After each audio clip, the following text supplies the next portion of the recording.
Hello everyone, स्वागत आहे तुमचं माझ्या दुसऱ्या मिनी ब्लॉगमध्ये. आपला सोलापूरचा गड्डा आणि मी आले नाही असं होईल का? चला तर मग गड्डा फिरूया. आज जाताच हे मला स्टॉल दिसलं आणि मी तिथे थांबले. घ्यायचं तर काहीच नव्हतं, बट शहाणपण मात्र लय करत होते. आणि माझ्या बाबूला एरोप्लेनमध्ये बसायचं होतं आणि तो बसला, मस्त एन्जॉय करत होता.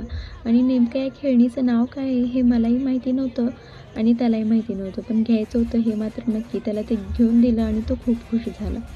आणि हा आहे आकाश पाळणा. या पाळण्यामध्ये कोण कोण बसलं हे कमेंट करून नक्की सांगा. आणि रात्री हे दृश्य खूपच छान दिसत होतं आणि इकडं भरपूर स्टॉल देखील लागले होते.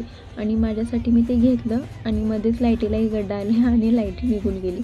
आणि परत त्याचं चालू झालं की मला हे घेऊन द्या, ते नको ते घेऊन द्या, ते नको ते घेऊन द्या. मग घेऊन दिलं आणि पुढे हे दोघं मला 2 मिनिट थांब म्हणून जायचे आणि 15-20 मिनिटांनीच मला भेटायला यायचे. आणि हा आहे पन्नालाल.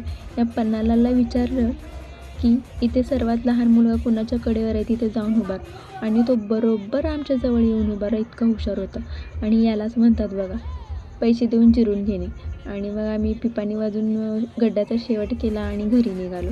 सो बाय, भेटूया नेक्स्ट ब्लॉगमध्ये.